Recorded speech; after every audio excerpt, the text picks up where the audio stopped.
los bendiga, hermanos, buenas tardes. Soy el pastor y evangelista Pedro Delgado. Vamos a continuar con los estudios parafraseando el Nuevo Testamento. Estamos con la carta a los Hebreos. Terminamos el capítulo 7 y terminamos el estudio número 5 con el capítulo 7. Vamos a continuar con el estudio número 6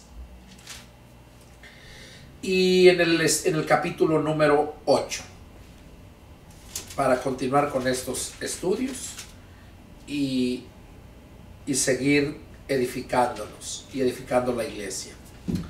Vamos a dar lectura. Dice así la palabra del Señor. Ahora bien, el punto principal de lo que venimos diciendo es que tenemos tal sumo sacerdote, el cual se sentó a la diestra del trono de la majestad en los cielos, ministro del santuario y de aquel verdadero tabernáculo que levantó el Señor y no el hombre. Porque todo sumo sacerdote está constituido para presentar ofrendas y sacrificios, por lo cual es necesario que también éste tenga algo que ofrecer.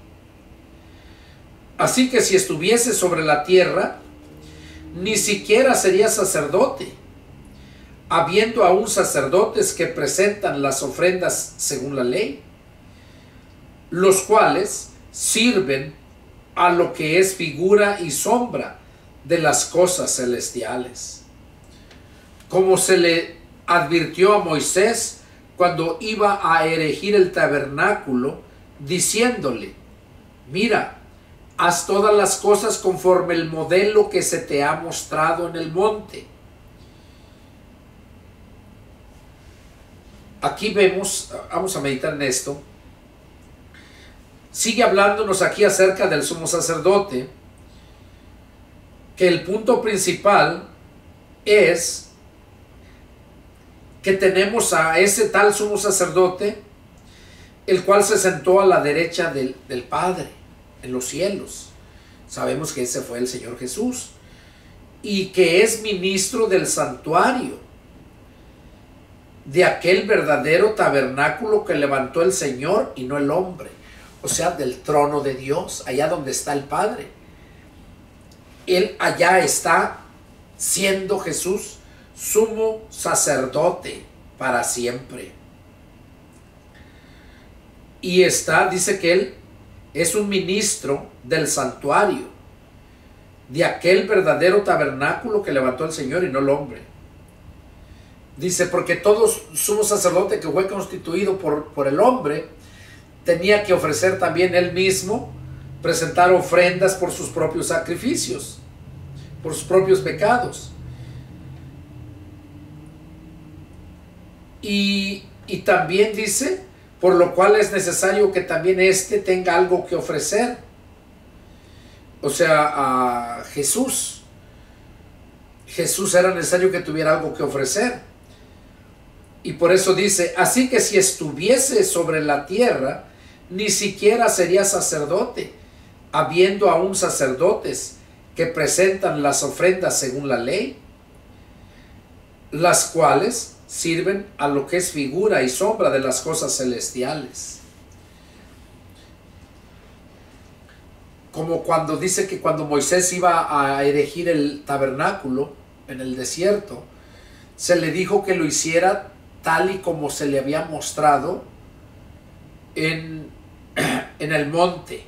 O sea, se le mostró cuando estaba con Dios en el monte. Dice que se le mostró un tabernáculo y se le dijo que así lo debería de hacer.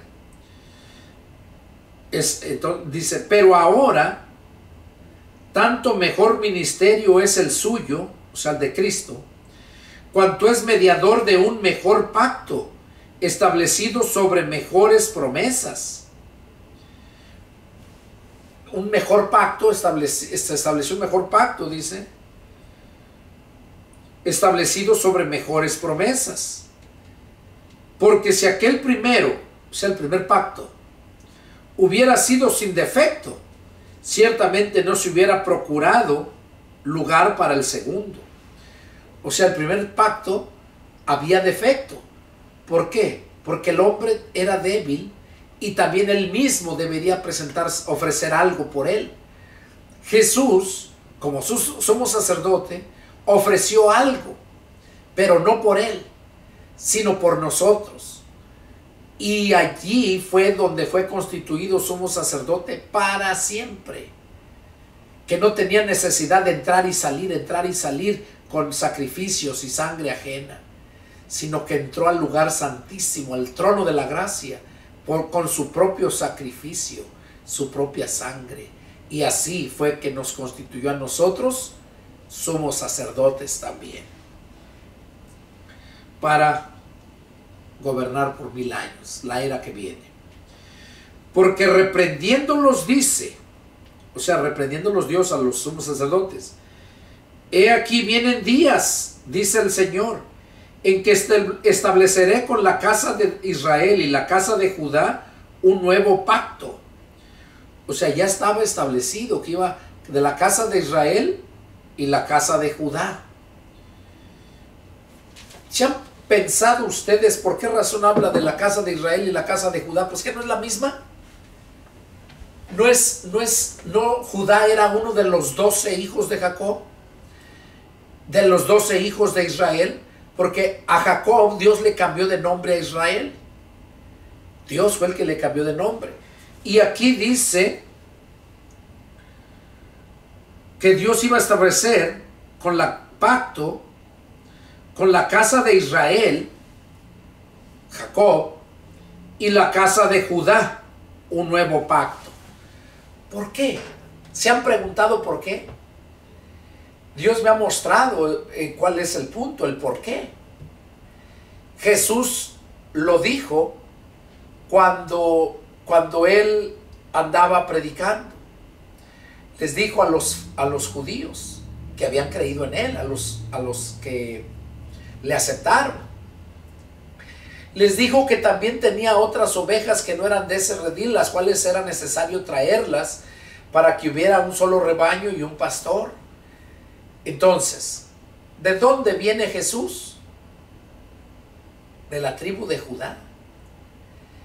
Y Jesús, que viene de la tribu de Judá, él formó su iglesia. Él constituyó sumos sacerdotes, reyes y sacerdotes. Entonces, cuando habla ahí de la casa de Israel y de la casa de Judá, se refiere al pueblo judío y al pueblo gentil. El pueblo gentil es la casa de Judá, es la iglesia. O sea, no los del mundo, no, sino los que se han convertido a Cristo. Esos somos la casa de Judá. Y aquí cuando habla esto se refiere a esos dos. Porque de otra forma, alguien me podría decir, ¿por qué dice que iba a establecer un pacto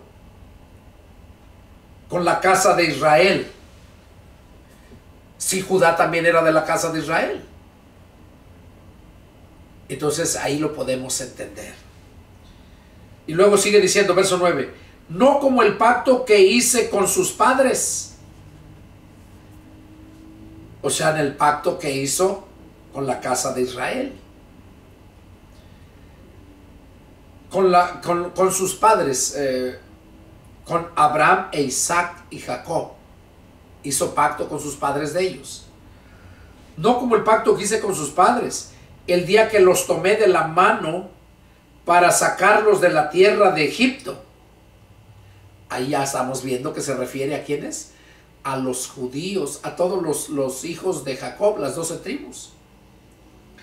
El día que los tomé de la mano para sacarlos de la tierra de Egipto, porque ellos no permanecieron en mi pacto. Oiga, ¿por qué Dios permitió que fueran esclavos esos 40 años?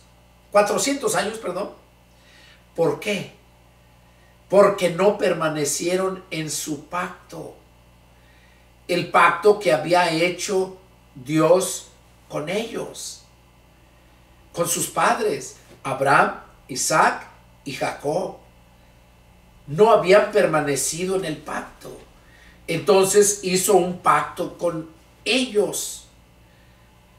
Por eso dice aquí, no como el pacto que hice con sus padres, el día que los tomé de la mano para sacarlos de la tierra de Egipto, porque ellos no permanecieron en mi pacto.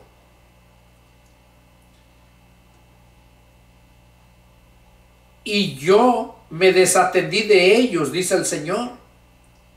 Por lo cual, este es el pacto que haré con la casa de Israel. Después de aquellos días, dice el Señor,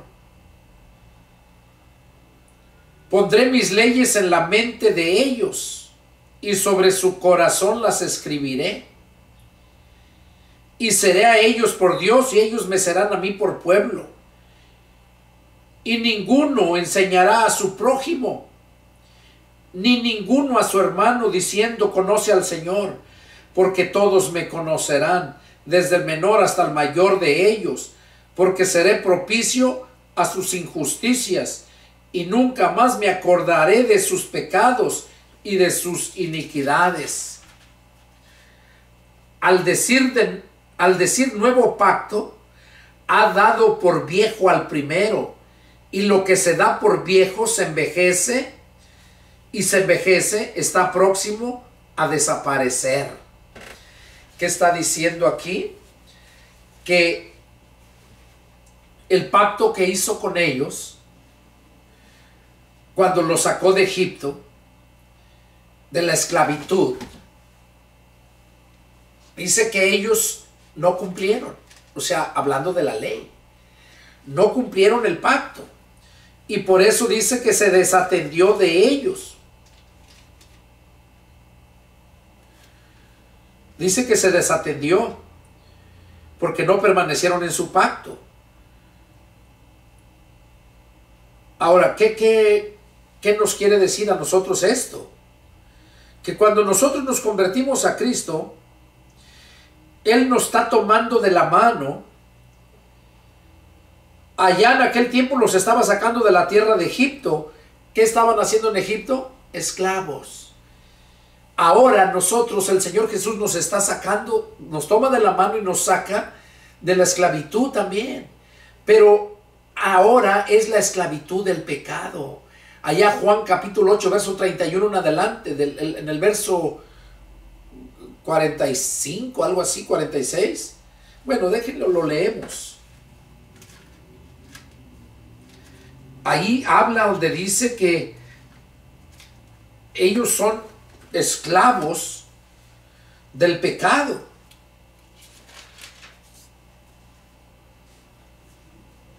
Donde les dijo, y conocerán la verdad y la verdad los hará libres. Juan 8:32. Y en el verso 33 le respondieron, linaje de Abraham somos y jamás hemos sido esclavos de nadie. Bueno, son linaje de Abraham. Y no habían sido esclavos ellos de nadie, pero sus antepasados sí habían sido esclavos. Ahora, ellos estaban siendo esclavos, pero esclavos del pecado. Por eso dice, ¿cómo dices tú seréis libres? Jesús les respondió, de cierto les digo que todo aquel que hace pecado, esclavo es del pecado. Entonces, en aquel tiempo los estaba liberando, los tomó de la mano para sacarlos de la esclavitud literal de Egipto. Y les dio el pacto. Pero como no lo cumplieron, les dio el sacerdocio y les dio la ley. No todos fueron sacerdotes, como hoy en día no todos somos pastores. Constituyó 5 ministerios, apóstoles, son los cimientos, la doctrina para empezar. Profetas, los que usaba en el Antiguo Testamento para hablar al pueblo, que hoy representa a los pastores. Luego evangelistas, aquellos que son llamados para ir a predicar el evangelio, anunciar el evangelio, y no, hermano, yo cobro tanto por hacer una campaña, y en lugar de andar predicando al público, a la gente, donde no se ha predicado, andan en las iglesias, muchos desgraciados evangelistas. De eso se mantienen, de eso viven. ¿Dónde dice la Biblia que dice que debe de mantenerse de ahí? Dice que los que predican el evangelio, que vivan del evangelio. Sí.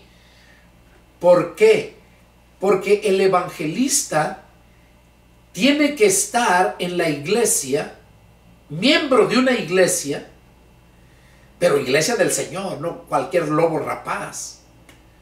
Iglesia, y como miembro, todo lo que entra de los diezmos y ofrendas a la iglesia, que recoge la iglesia, el pastor que está sobre la casa, que Jesús puso sobre su casa, es el que tiene que darle dinero al evangelista para que salga a predicar el evangelio y puedan seguir formando más iglesias. Para eso es. No para que ahora ya se creen los evangelistas, llegan a predicar a las iglesias. Qué desgraciados anda siendo un evangelista en una iglesia, predicando. Tiene que estar sometido a la iglesia, a la cabeza local, de la iglesia local, que es el pastor. Porque dice la escritura que obedezcan a sus pastores y se sometan a ellos. Y se está refiriendo a todos. Los evangelistas, los maestros, los pastores son los encargados de eso, de la iglesia. Entonces ellos son los que agarran el diezmo y lo tienen que dar para que la persona vaya a pagarle sus gastos y darle. No que tenga que andar él poniéndole precio. ¿Y quién le va a pagar? Le pone precio. ¿Quién le va a pagar? Pues las iglesias a donde va a predicar. Y dice, vamos a hacer una campaña para la gente. Y muchas la hacen hasta en su propia iglesia. De hecho, yo me convertí en una campaña que la hicieron en su propia iglesia. Digo, Dios puede usar eso también, pero no es común eso. Es que se debe de ir a predicar a donde no se ha predicado. Y donde no se ha predicado, vas a predicarle a la gente del mundo. No te van a pagar. No te van a pagar. Entonces tú vas a predicar, de gracia recibiste, da también de gracia. La responsabilidad es del pastor, del de la casa, el que puso como mayordomo sobre su casa. El siervo fiel y prudente que pone sobre su casa. Él es el administrador. Él se va a encargar de que se dé todo, se gaste lo que se tenga que gastar en todo lo que concierne al crecimiento de la iglesia. Y eso no lo miras ahora. Ahora es puro negocio. Pero bueno. Entonces lo que estamos viendo aquí, ¿verdad? Es, dice que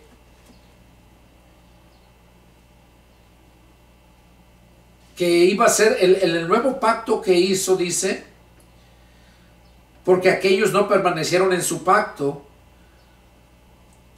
y siguieron otra vez, los tomaban de esclavos, se los llevaron por muchos lados. Y la prueba está, después de que Cristo subió al cielo, que los judíos pidieron que lo crucificaran. Recordemos que ellos mismos dijeron, su sangre caiga sobre nosotros y sobre nuestros hijos, y ellos mismos se maldijeron. Acuérdense, la escritura dice, allá en el año 70, aquel general romano de nombre Tito fue el que les destruyó el templo y fueron esparcidos por todo el mundo. Acuérdense cómo anduvieron sufriendo de esclavos en muchos lugares. Cómo llegaron donde quiera, eran mal vistos. Allá el loco del Hitler, cuánta gente judía no mató. Su sangre de Jesús fue sobre ellos. Despreciaron, no cumplieron el pacto, no guardaron el pacto. Y como no guardaron el pacto, pues hizo un nuevo pacto. Y como estos no aceptaron ni el nuevo pacto, pues son los que están sufriendo y van a seguir sufriendo hasta que Jesús venga. Por eso Jesús les dijo, viene la hora en que ya no me van a volver a ver más, hasta que no digan, bendito el que viene en el nombre del Señor. Y esa profecía de Jesús se va a cumplir ya cuando Jesús venga a salvar a los judíos, cuando estén a punto de ser exterminados por el anticristo. Ese evento se llama la batalla del Armagedón. Pero para eso su iglesia, Cristo tiene su iglesia en el cielo. Y ya después de que baja a salvarlos, dice que enseguida baja la nueva Jerusalén. La baja a su iglesia, a establecer el reino milenial por 1000 años, donde el diablo va a ser encadenado por 1000 años. Entonces, aquí dice que Dios se desatendió de ellos. Y luego dice que iba a ser un nuevo pacto, dice. Y ese es el que ellos ya, ni ese nuevo pacto aceptaron. Y todos los que sí aceptamos ese pacto, venimos a ser hijos de Dios. Mire, lo dice acá, 8:10. Por lo cual este es el pacto que haré con la casa de Israel. Después de aquellos días, dice el Señor. ¿Pero qué dice? Después de aquellos días. ¿Cuáles días? Los días de la gran tribulación. Pondré mis leyes en la mente de ellos, ya no escritas como en tablas que se le dieron a Moisés, y no como las tablas, las piedras de oro que se le dieron según aquel Joseph Smith de los mormones. Eso es diabólico, eso. Pondré mis leyes en la mente de ellos, y sobre su corazón las escribiré, y seré a ellos por Dios. Oiga, pondré mis leyes en la mente de ellos. La mente. Y luego dice, y sobre su corazón las escribiré. Es su memoria. Su memoria. Ese es el corazón, el cerebro, donde piensan, donde salen las órdenes, donde están todo registrado. Por eso dice, y sobre su corazón las escribiré. Ahí es donde queda bien registrado. Y seré a ellos por Dios, y ellos serán a mí por pueblo.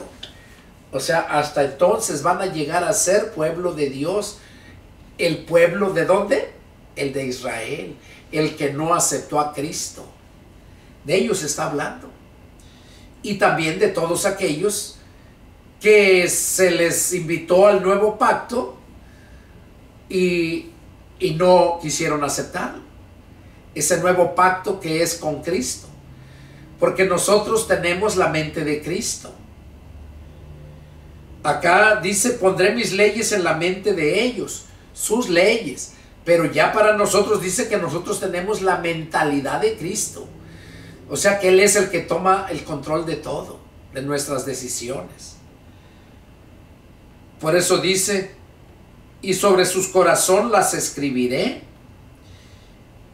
Dice la Escritura que de la abundancia del corazón habla la boca. Cuando en el corazón están escritas ahí, o sea en tu mente, es cuando de ahí vas a salir las decisiones.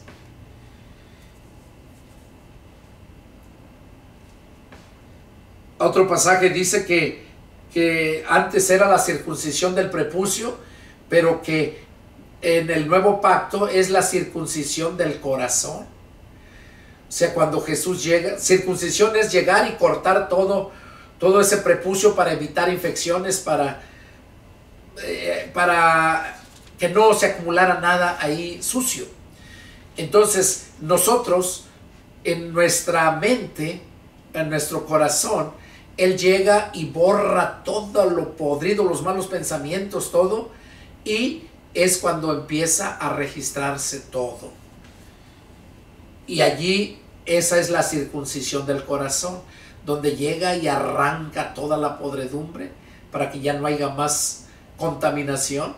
Y ahí es donde queda circuncidado ese corazón y queda lleno de todas las leyes que están escritas en ese corazón.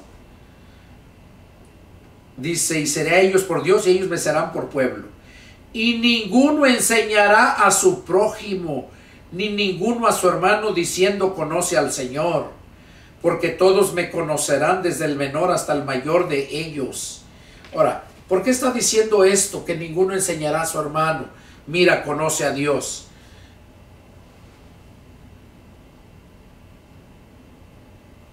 Miren lo que está diciendo. Y ninguno enseñará a su prójimo, ni ninguno a su hermano, diciendo, conoce al Señor. O sea, está hablando que nadie le va a poder decir del Evangelio de Cristo a un cristiano. Nadie va a poderle decir, mira, conoce, sabe, conoce a Dios. Porque si es cristiano, en otro pasaje, a ver si lo encuentro.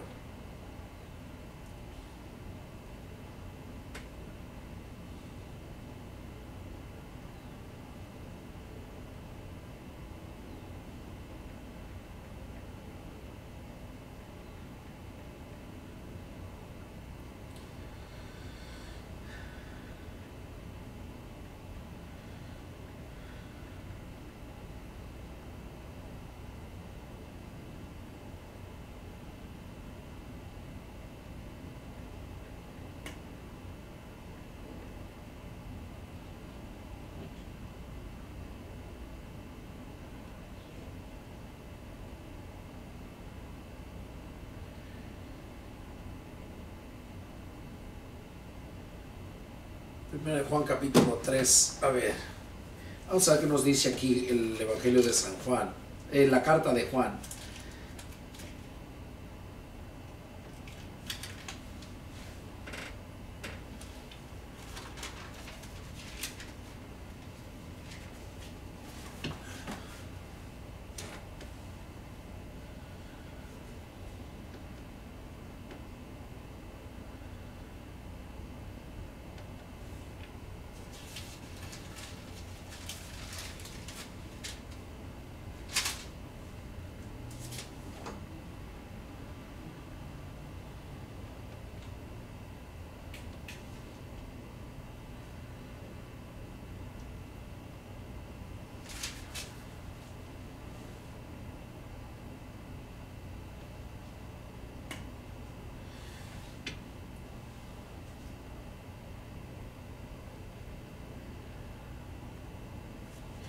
Miren lo que dice aquí en Primera de Juan capítulo 2 verso 26.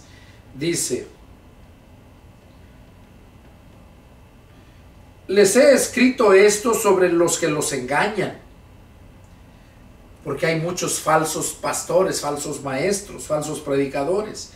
Y aquí Juan, desde aquel tiempo, les advertía, dice: les he escrito esto sobre los que los engañan, pero la unción que ustedes recibieron de Él permanece en ustedes. O sea, la unción del Espíritu Santo, cuando nacemos del Espíritu. Dice que esa unción permanece en nosotros. Y no tienen necesidad de que nadie los enseñe. Oiga, qué tremendo. No tienen necesidad de que nadie los enseñe. Así como la unción misma les enseña todas las cosas. O sea que el Espíritu Santo es el que nos enseña todas las cosas, nos revela, y es verdadera y no es mentira. Según ella les ha enseñado, permanezcan en Él. O sea, permanecer en Cristo. Cuando nosotros permanecemos en Cristo, la unción del Espíritu Santo, esa es la que nos va a llevar a conocer verdaderamente todo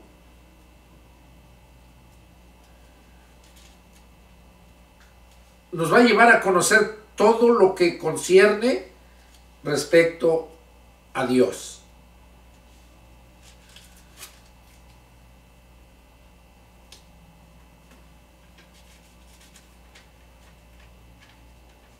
Por esa razón es importante, hermanos, entender, llenarse de las Escrituras. Llenarse de las Escrituras, porque cuando ya nacimos de nuevo del Espíritu, en ese momento nosotros recibimos el Espíritu Santo, la unción, y dice que esa unción no tenemos necesidad de que nadie nos enseñe, dice, porque la unción misma les enseñará todas las cosas. Entonces, ¿por qué hay tanto cristiano ignorante? ¿Por qué hay tanto pastor ignorante? Precisamente por eso, porque ignoran las escrituras, porque las escrituras son espíritu y el espíritu es el que todo lo escudriña. Él es el que todo nos enseña, nos revela. Y es lo que está diciendo aquí Juan. La unción misma les enseña todas las cosas. Entonces, ¿cuál es el punto aquí por el cual debemos de seguir aquí adelante? Con lo que teníamos en la lectura aquí en Hebreos. Dice, pondré mis leyes en la mente de ellos, y sobre su corazón las escribiré, y seré a ellos por Dios, y ellos me serán a mí por pueblo. Y ninguno enseñará a su prójimo, ni ninguno a su hermano, diciendo, conoce al Señor. O sea que el verdadero cristiano que ha nacido de nuevo, ese se llena siempre de la palabra y siempre tiene el conocimiento, porque cuando desea saber algo lo busca, Dios se lo revela. Dice que a sus siervos en particular le revela todas las cosas. Y siervos no se refiere nada más al pastor, al evangelista, al que tiene don de profecía o al maestro, no, sino no nomás a ellos, sino se refiere a todo aquel que es hijo de Dios, que es siervo de Dios, servidor de Dios. Tú puedes ser servidor de Dios y no necesariamente tienes que andar predicando el evangelio, ¿no? Y un ejemplo, hablando acerca de los miembros del cuerpo. Todos somos miembros del cuerpo de Cristo, y cada miembro no hace lo mismo que hacen los demás miembros. Cada uno tiene una función. Pero en cuanto al evangelio, todos nos convertimos a Cristo y todos sentimos la necesidad de hablar del evangelio. Y por eso dice que ninguno va a decir, conoce a tu hermano, conoce al Señor, porque todos me conocerán, desde el menor hasta el mayor de ellos. Entonces, ¿cómo es que nosotros podemos conocer a Dios? Cuando el Señor nos lo revela. Dice que nadie conoce al Hijo sino el Padre, ni nadie conoce al Padre sino al Hijo, y todo aquel a quien el Hijo se lo quiera revelar. Nosotros vamos a conocer a Dios y todo lo que Dios, la voluntad de Dios, cuando nosotros permanecemos en la palabra, cuando escudriñamos la palabra,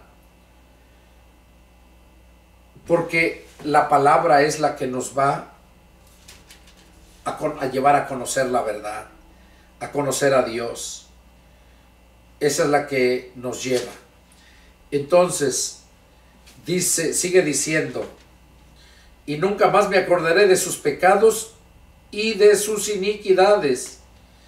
Seré propicio a sus injusticias y nunca más. ¿A quién le dijo eso? A todos aquellos nosotros que hemos nacido de nuevo. Dice que nuestros pecados los lanza a lo profundo de la mar y que nunca más se acuerda de ellos, de nuestros pecados y de nuestras iniquidades. Y dice, al decir nuevo pacto, ha dado por viejo el primero, y lo que se da por viejo se envejece y está próximo a desaparecer. O sea que el Antiguo Testamento, el Viejo Testamento, el Viejo Pacto quedó, iba a desaparecer, es lo que está diciendo.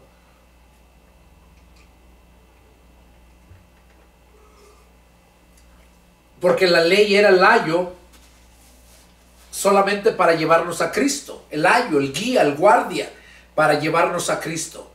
Entonces ya Cristo ya vino y hasta se fue, está en el cielo. Entonces ya no nos lleva a Cristo la ley. Nosotros ya ahorita vamos directamente a Cristo. ¿Por qué?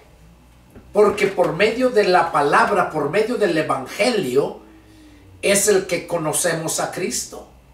Por medio de la doctrina que dejó Cristo, Los 4 evangelios nos narran la doctrina de Cristo. Y es así como podemos conocer a Cristo. Por eso Él dijo, escudriñen las Escrituras porque en ellas van a encontrar la vida eterna. En el antiguo pacto no había promesa de vida eterna. Está en el nuevo. Y lo encuentras en los 4 evangelios. Él dijo, yo soy la resurrección y la vida, y el que cree en mí, aunque esté muerto, vivirá. Y eso refiriéndose a los cristianos que mueren siendo cristianos. Y también se refiere al mundo que está muerto. El mundo está muerto, pero cuando cree en Jesús, recobra vida. Ya está vivo espiritualmente. Entonces, ese viejo pacto termina. Seguimos, capítulo 9, verso 1. A ver hasta dónde llegamos, está muy largo esto. Dice, ahora bien, aún el primer pacto tenía ordenanzas de culto y un santuario terrenal, porque el tabernáculo estaba dispuesto así. En la primera parte, llamada el lugar santo, estaba el candelabro, la mesa y los panes de la proposición. Tras el segundo velo,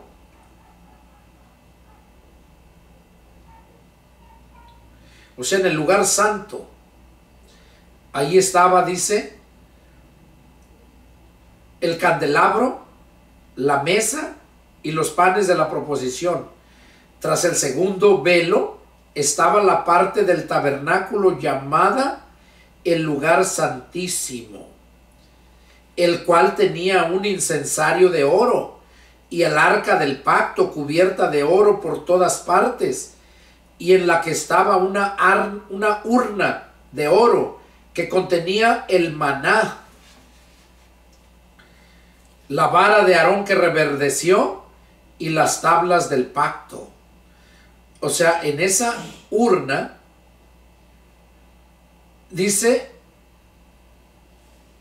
que el arca del pacto, cubierta de oro por todas partes, en esa arca del pacto estaba una urna, o sea, otra cajita aparte de oro que contenía, dice, el maná. Del maná que Dios les dio, les pidieron a Moisés que guardara y metieran y tuvieran ahí para recuerdo. No se les echó a perder como antes, que tenían que recoger todos los días. Solamente el día séptimo, el día sexto tenían que recoger para 2 días, para el día sexto y para el día séptimo, porque el día séptimo no iba a caer maná. Y vemos cómo unos recogieron para ver, y cuando lo fueron a ver estaba podrido, apestaba, dice. Entonces aquí vemos que ese tabernáculo guardaba esas, tras el segundo tabernáculo, o sea, en el lugar santísimo, que era donde entraba el sumo sacerdote para hablar con Dios, ahí donde estaba el arca, ahí estaba el incensario de oro, o sea, con el que quemaban el incienso, el perfume aromático. Y el arca del pacto cubierta de oro por todas partes, en la que estaba una urna de oro que contenía el maná.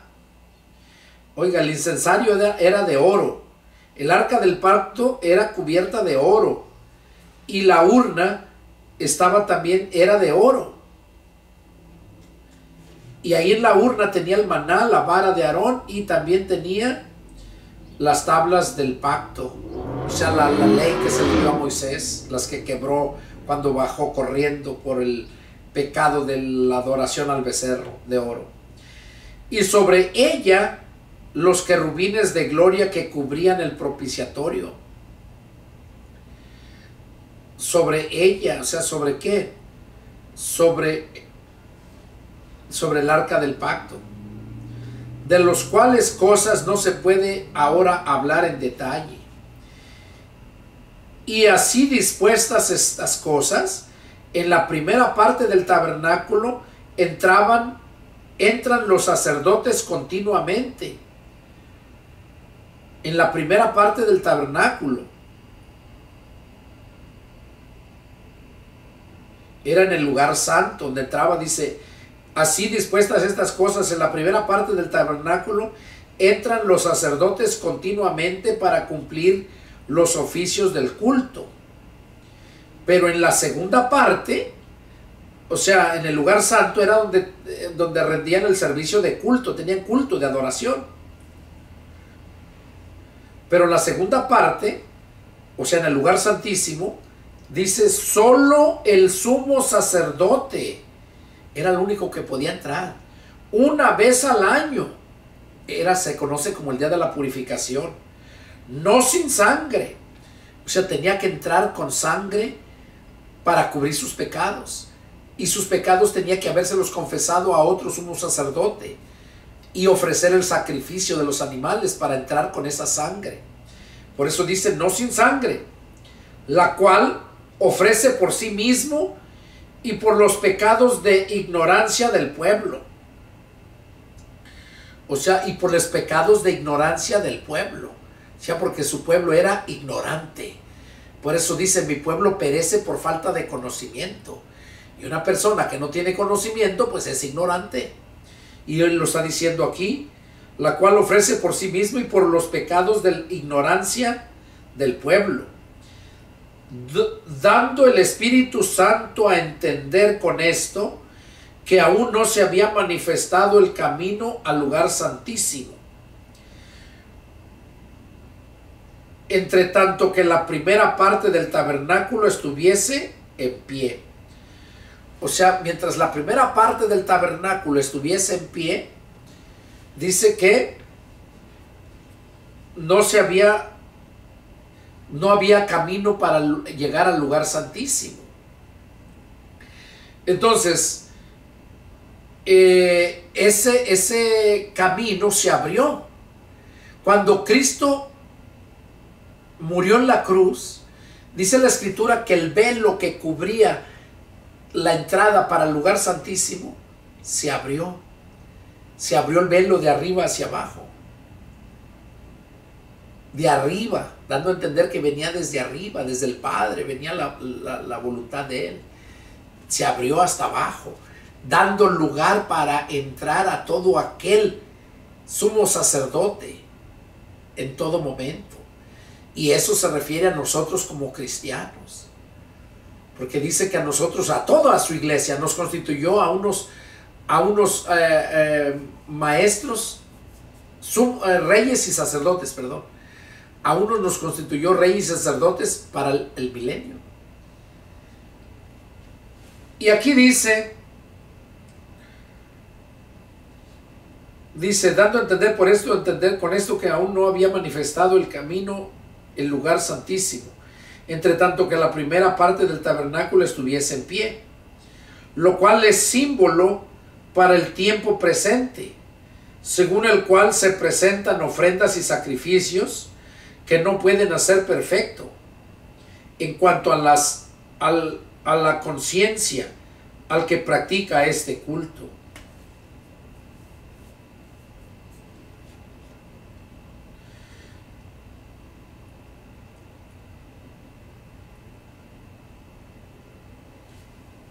Entonces, aquí está hablando acerca de la ley. ¿Quiénes eran los que seguían todo esto? Los judíos. Los judíos, aunque se les abrió el camino para entrar al lugar santísimo, ya era directamente con el Padre. No necesitabas ir a un sumo sacerdote como en aquel tiempo. Ahora todos podemos ir al sumo sacerdote, que es Cristo, y está allá en el lugar santísimo. Entró con su propia sangre y allá está intercediendo por nosotros. Entonces, todos los que están bajo el antiguo pacto, que todavía guardan esos sacrificios, o sea, quieren vivir, justificarse por la ley, esos son los que no pueden ser perfectos, porque todavía practican ese culto, ya que consiste solo de comidas y bebidas, de diversas abluciones y ordenanzas acerca de la carne, impuestas hasta el tiempo de reformar las cosas.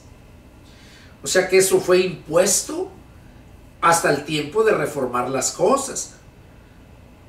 Dice, pero estando ya presente Cristo, o sea, cuando Él vino a reformar las cosas, sumo sacerdote de los bienes venideros, por el más amplio y más perfecto tabernáculo, no hecho de manos, es decir, no de esta creación, y no por sangre de machos cabríos ni de becerros, sino por su propia sangre, entró una vez para siempre en el lugar santísimo, habiendo obtenido eterna redención. O sea que con ese sacrificio, esa sangre, entró una vez y para siempre al lugar santísimo, y no hecho de manos, como dice aquí, habiendo obtenido eterna redención. Ahí es donde Él obtuvo la redención para nosotros, eterna. O sea que no pierdes la salvación cuando ya naciste del Espíritu. Como muchos dicen que la salvación se pierde, no. El que se pierde es porque nunca fue salvo. El que es salvo nunca se pierde. Nunca regresa al mundo. No que nunca peca. Nunca regresa a vivir en el mundo. Por eso Jesús dijo, están en el mundo, mas no son del mundo. Yo los he sacado del mundo. Y por eso el mundo los va a aborrecer. Y es ahí donde muchos no quieren, según son discípulos de Cristo, pero todavía están en el mundo. No hablan de Cristo, no predican, no salen a predicar y dejan sus negocios, dejan, como dice, a sus mujeres, sus hijos, su casa, por ir a predicar, por servirle a Cristo. Entonces, ser discípulo de Cristo no es fácil y no cualquiera quiere pagar el precio. Dice, habiendo obtenido eterna redención. Y luego sigue diciendo, miren, porque si la sangre de los toros y de los machos cabríos y las cenizas de la becerra rociadas a los inmundos santifican para la purificación de la carne, cuánto más la sangre de Cristo, el cual mediante el Espíritu eterno se ofreció a sí mismo sin mancha a Dios, limpiará vuestras conciencias de obras muertas para que sirvan al Dios vivo. Ya oyó, para limpiará vuestras conciencias, o sea, vuestras almas, las va a limpiar. Tu mente es tu memoria, tu conciencia son tus emociones, esa es tu alma.